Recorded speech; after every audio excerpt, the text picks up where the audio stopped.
जय गणेश जी।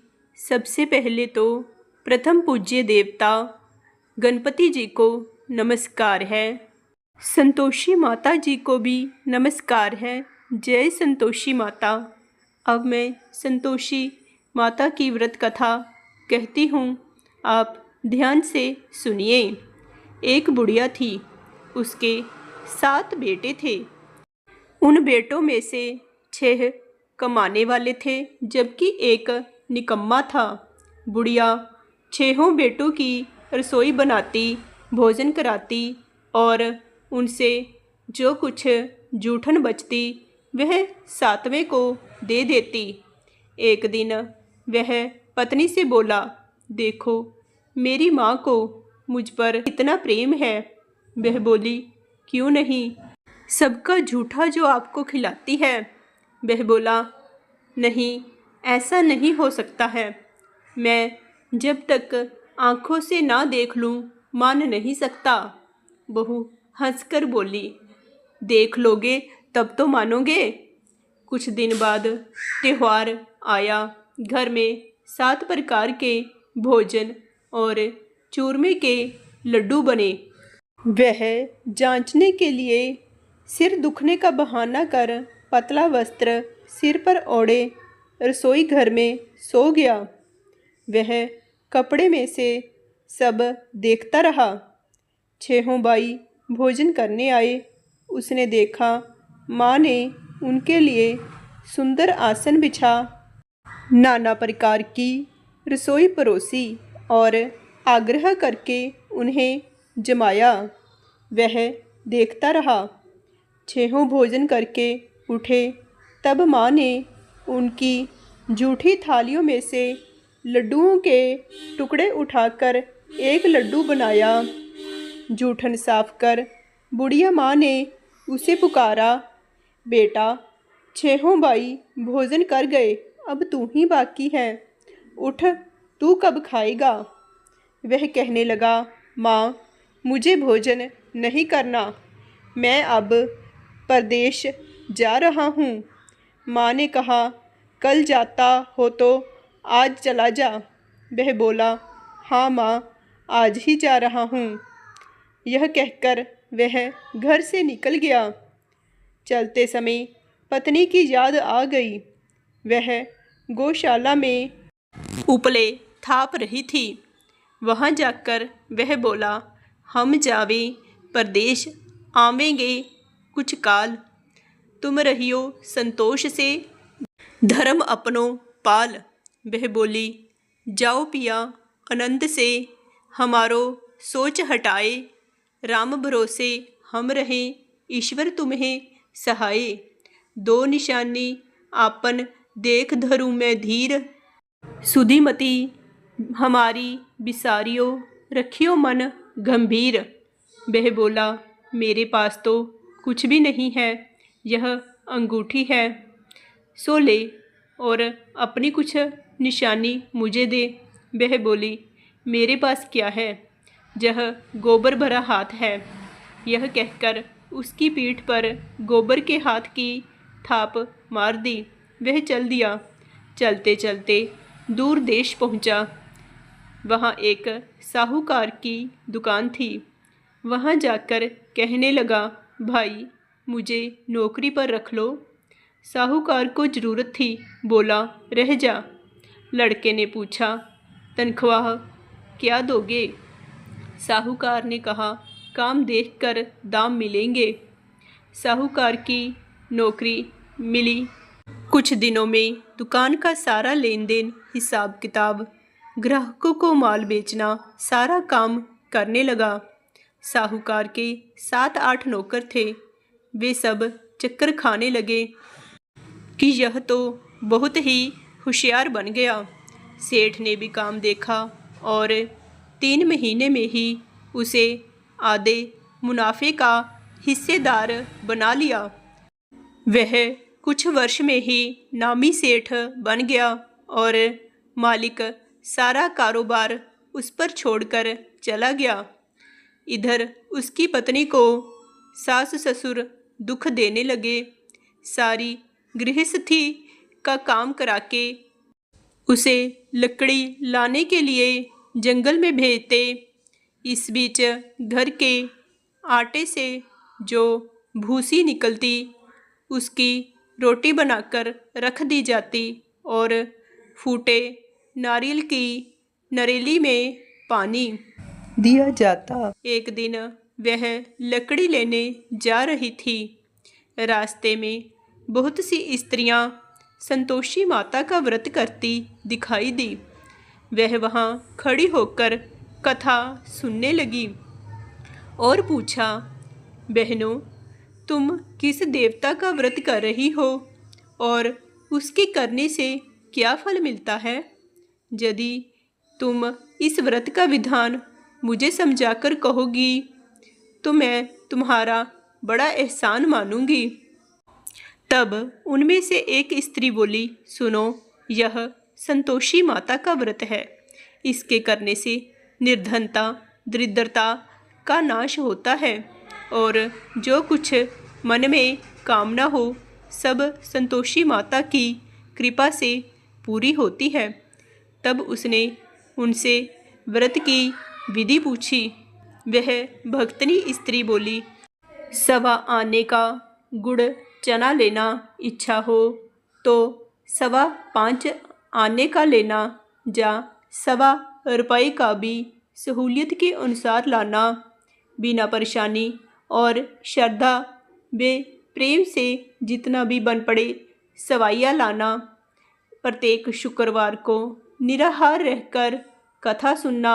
इसके बीच क्रम टूटे नहीं, लगातार नियम पालन करना। सुनने वाला कोई ना मिले तो घी का दीपक जला उसके आगे जा जल के पात्र को सामने रखकर कथा कहना।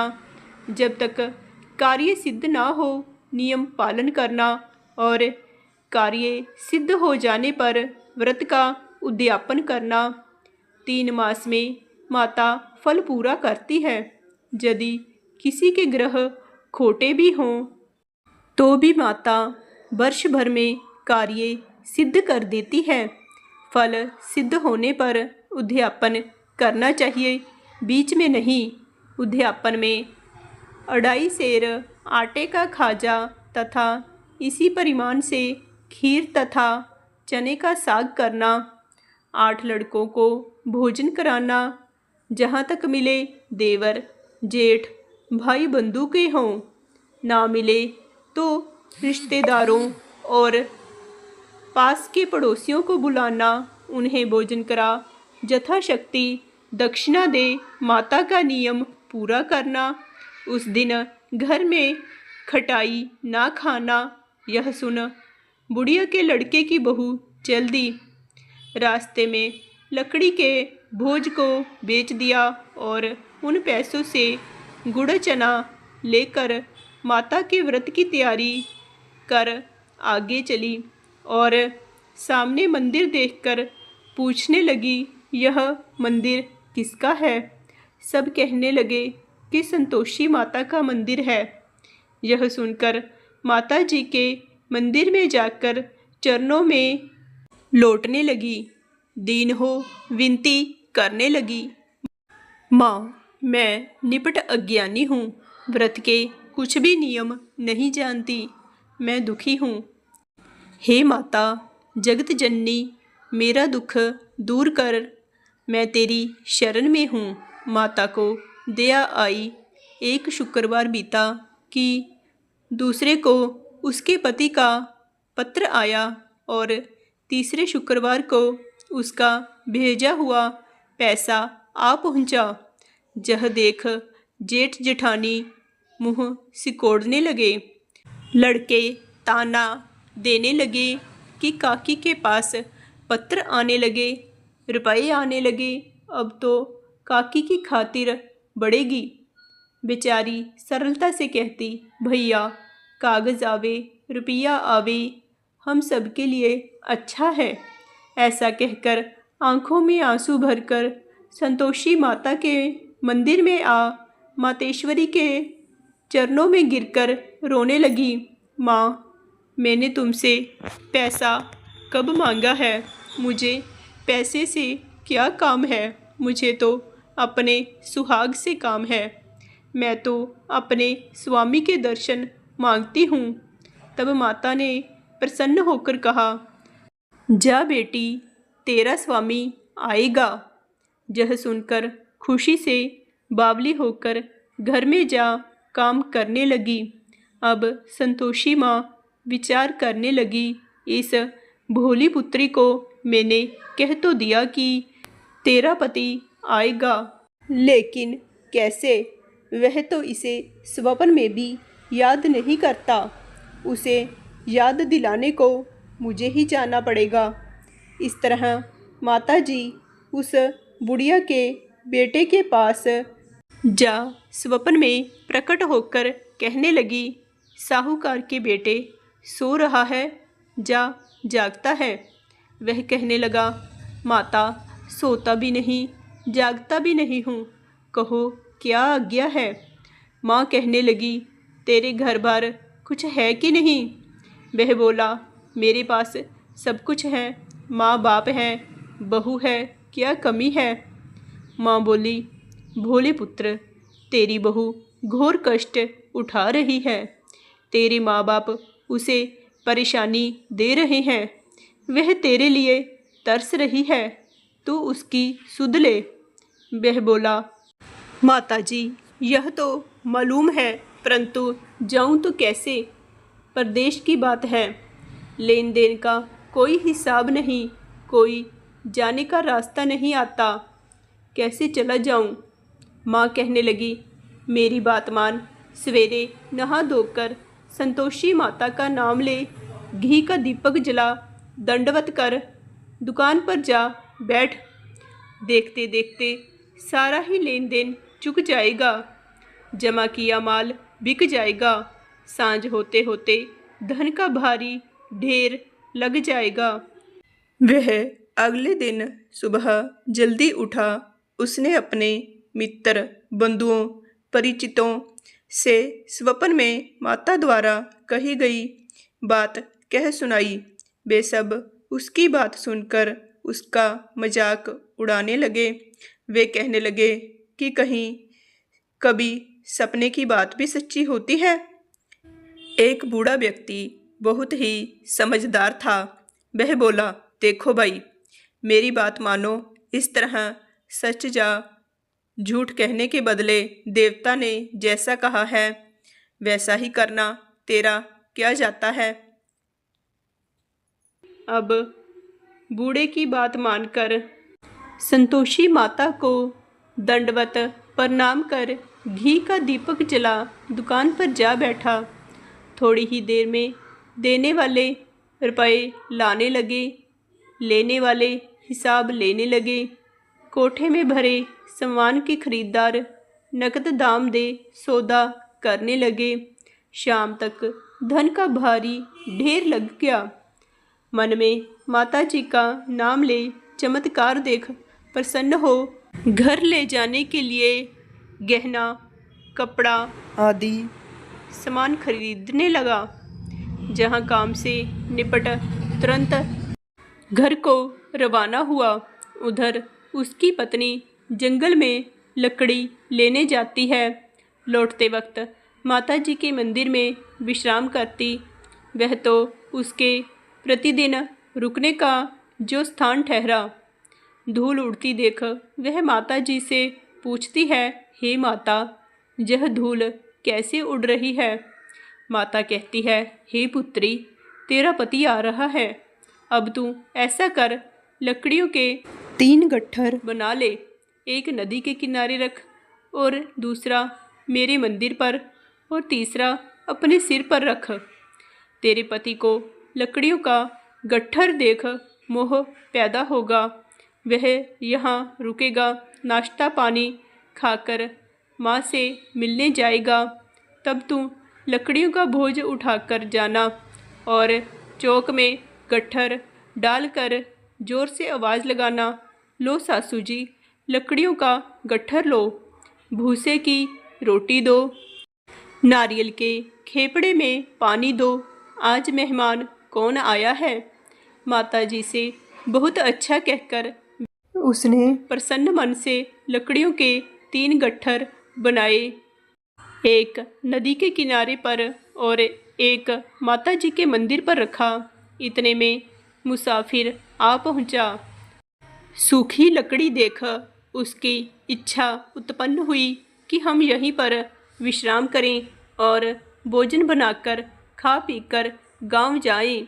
इस तरह रुककर भोजन बना विश्राम करके गांव को गया। सबसे प्रेम से मिला। उसी समय सिर पर लकड़ी का गट्ठर लिए वह उतावली सी आती है। लकड़ियों का भारी बोझ आंगन में डालकर जोर से 3 बार आवाज़ देती है, लो सासू जी, लकड़ियों का गट्ठर लो, भूसी की रोटी दो, आज मेहमान कौन आया है। यह सुनकर उसकी सास बाहर आकर अपने दिए हुए कष्टों को भुलाने हेतु कहती है, बहू ऐसा क्यों कहती है, तेरा मालिक ही तो आया है, आ बैठ, मीठा भात खा, भोजन कर, कपड़े गहने पहन। उसकी आवाज़ सुन उसका पति बाहर आता है। अंगूठी देख व्याकुल हो जाता है। माँ से पूछता है, माँ यह कौन है। माँ बोली, बेटा यह तेरी बहू है। जब से तू गया है तब से सारे गांव में भटकती फिरती है, घर का कामकाज कुछ नहीं करती, 4 पहर आकर खा जाती है। वह बोला, ठीक है माँ, मैंने इसे भी देखा और तुम्हें भी, अब दूसरे घर की चाबी दो, उसमें रहूँगा। माँ बोली, ठीक है, जैसे तेरी मर्जी। तब उसने दूसरे मकान की तीसरी मंजिल का कमरा खोल सारा सामान जमाया। एक ही दिन में राजा के महल जैसा ठाट बाट बन गया। अब क्या था, बहू सुख भोगने लगी। इतने में शुक्रवार आया। उसने पति से कहा, मुझे संतोषी माता के व्रत का उद्यापन करना है। पति बोला, खुशी से कर लो। वह उद्यापन की तैयारी करने लगी। जेठानी के लड़कों को भोजन के लिए कहने गई। उन्होंने मंजूर कर लिया, परंतु पीछे से जेठानी ने अपने बच्चों को सिखाया, देखो भोजन के समय खटाई मांगना, जिससे उसका उद्यापन पूरा ना हो। लड़कों ने संतोषी माता के व्रत के उद्यापन में पेट भरकर खीर खाई, परंतु बाद में खाना खाते ही कहने लगे कि हमें खटाई दो, खीर खाना हमको नहीं भाता, देखकर अरुचि होती है। वह कहने लगी, भाई खटाई किसी को नहीं दी जाएगी, यह तो संतोषी माता का प्रसाद है। लड़के उठ खड़े हुए और बोले, पैसा लाओ। बोली बहू कुछ नहीं जानती थी, उन्हें पैसे दे दिए। लड़के उसी समय हट करके इमली खटाई ले खाने लगे। यह देखकर बहू पर माताजी ने कोप किया। राजा के दूत उसके पति को पकड़कर ले गए। जेठ जेठानी मनमाने वचन कहने लगे, लूट लूट कर धन इकट्ठा कर लाया है, अब सब मालूम पड़ जाएगा जब जेल की मार खाएगा। बहू से यह कथन सहन नहीं हुए। रोती हुई माता जी के मंदिर में गई। कहने लगी, हे माता, तुमने क्या किया। हंसाकर अब अपने भक्तों को रुलाने लगी। माता बोली, बेटी तूने उद्यापन करके मेरा व्रत भंग किया है। वह कहने लगी, माता मैंने कुछ अपराध किया है, मैंने तो भूल से लड़कों को पैसे दे दिए थे, मुझे क्षमा करो, मैं फिर से तुम्हारा उद्यापन करूँगी। माँ बोली, अब भूल मत करना। वह कहती है, माता अब भूल नहीं होगी, अब बतलाओ वे कैसे आवेंगे। माँ बोली, जा पुत्री, तेरा पति तुझे रास्ते में आता मिलेगा। वह निकली, राह में पति आता मिला। उसने अपने पति से पूछा, कहाँ गए थे। वह कहने लगा, इतना धन जो कमाया है उसका टैक्स राजा ने मांगा था, वह भरने गया था। वह प्रसन्न हो बोली, भला हुआ, अब घर को चलो। कुछ दिन बाद फिर शुक्रवार आया। वह बोली, मुझे फिर माता का उद्यापन करना है। पति ने कहा, करो। बहू फिर जेठ के लड़कों को भोजन को कहने गई। जेठानी ने एक दो बातें सुनाई और सब लड़कों को सिखाने लगी, तुम सब लोग पहले ही खटाई मांगना। लड़के भोजन से पहले कहने लगे, हमें खीर नहीं खानी, हमारा जी बिगड़ता है, कुछ खटाई खाने को दो। वह बोली, खटाई किसी को नहीं मिलेगी, आना हो तो आओ। वह ब्राह्मण के लड़के लाकर भोजन कराने लगी। यथाशक्ति दक्षिणा की जगह एक एक फल उन्हें दिया। संतोषी माता प्रसन्न हुई। माता की कृपा होते ही 9वें मास में उसे चंद्रमा के समान सुंदर पुत्र प्राप्त हुआ। पुत्र को पाकर प्रतिदिन माता जी के मंदिर को जाने लगी। माँ ने सोचा, यह रोज आती है, आज क्यों ना इसके घर चलूं। यह विचार कर माता ने भयानक रूप बनाया। गुड़ चने से सना मुख, ऊपर सूंड के समान होठ, उस पर मक्खियाँ भिन भिन कर रही थी। देहली पर पैर रखते ही उसकी सास चिल्लाई, देखो रे, कोई चुड़ैल डाकिन चली आ रही है। लड़कों, इसे भगाओ, नहीं तो किसी को खा जाएगी। लड़के भगाने लगे, चिल्लाकर खिड़की बंद करने लगे। बहू रोशनदान में से सब देख रही थी। प्रसन्नता से पगली बनकर चिल्लाने लगी, आज मेरी माताजी मेरे घर आई हैं। वह बच्चे को दूध पीने से हटाती है। इतने में सास का क्रोध फट पड़ा। वह बोली, क्या उतावली हुई है, बच्चे को पटक दिया। इतने में माँ के प्रताप से लड़के ही लड़के नजर आने लगे। वह बोली, माँ, मैं जिनका व्रत करती हूँ यह वही संतोषी माता हैं। सबने माता जी के चरण पकड़ लिए और विनती कर कहने लगे, हे माता, हम मूर्ख हैं, अज्ञानी हैं, तुम्हारे व्रत की विधि हम नहीं जानते। व्रत भंग कर हमने बड़ा अपराध किया है। हे जगत माता, आप हमारा अपराध क्षमा कर दो। इस प्रकार माता जी प्रसन्न हुई। बहू को प्रसन्न हो जैसा फल दिया वैसा माता सबको दे। जो पढ़े उसके मनोरथ पूर्ण हो और जो कथा सुने उसके भी मनोरथ पूर्ण हो। बोलिए संतोषी माता की जय। जय संतोषी माँ।